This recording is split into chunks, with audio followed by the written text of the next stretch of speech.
Oui, bonjour. J'ai vraiment envie de vous parler des fondamentaux du mouvement libre et de tous les outils que qui parlent de coordination instinctive, euh, parce que ça me paraît vraiment important aujourd'hui. Je vais donner dans quelques temps un stage qui s'appelle l'énergie de vie intacte. C'est donc une association justement de ces outils avec la Movement Medicine. Et il va surtout s'agir de pratiquer et de comprendre pourquoi j'enseigne cette pédagogie en fait que j'ai acquise il y a déjà plus de 30 ans. Pourquoi c'est si ça répond tellement aux besoins qu'on a aujourd'hui dans notre société où énormément de personnes cherchent à retrouver leur corps, leur mouvement, cherchent à retrouver la stabilité et la structure et l'intelligence qu'il y a dans le corps.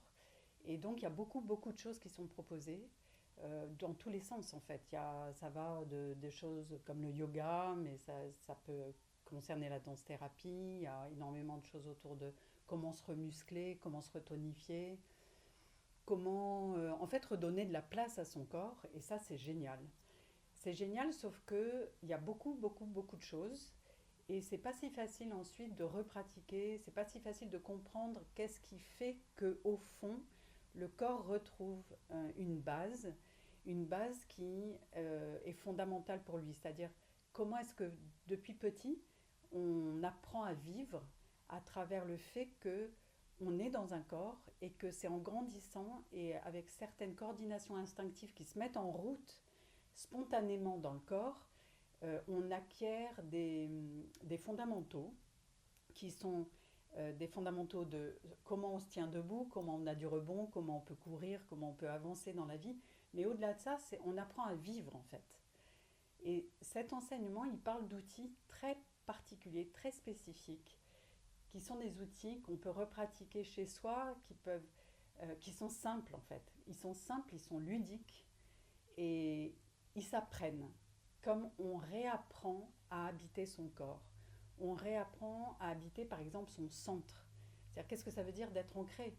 Aujourd'hui c'est un mot qui vient partout. Être ancré, c'est tellement important d'être ancré face à l'ouragan de la vie, face à l'ouragan de toutes les informations, de tout ce qu'il y a à faire dans la vie.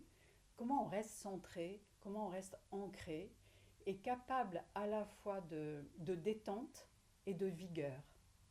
Cette association de comment on fait pour relâcher les tensions et vraiment redéposer le poids des tensions, le poids des choses à faire, le poids du stress. Comment on fait pour le redéposer en fait? Comment on fait pour s'en libérer? Mais il y a des mouvements pour ça. Il y a des mouvements qui sont ultra simples et qui peuvent prendre 10 minutes dans une journée de les pratiquer pour vraiment apprendre à lâcher les tensions et à réapprendre à se laisser être porté. Génial, c'est super important. Et de là, on peut s'engager. De là, on peut faire monter l'énergie de vie. On peut trouver le feu, en fait. Trouver le feu et la structure qui va créer, qui va s'élancer, qui va danser, qui va porter la voix, qui va ramener la joie aussi. Parce que ce qui se passe, c'est que quand le corps est vraiment nourri là où il faut, le mental se calme.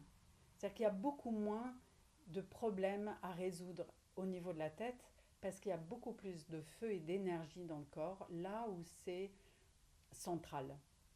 Donc ça sert à rien de muscler les bras, de muscler les jambes, de faire des squats, de faire du yoga même, si c'est pas ramené à une conscience de est-ce que les coordinations instinctives qui sont les fondamentaux de ce qui me rend vivant en fait et ce qui me met en contact avec l'énergie de vie intacte, est-ce que ces coordinations sont sollicitées dans le bon sens? Parce qu'il y a un sens pour ça. On ne se met pas à courir à 2 mois.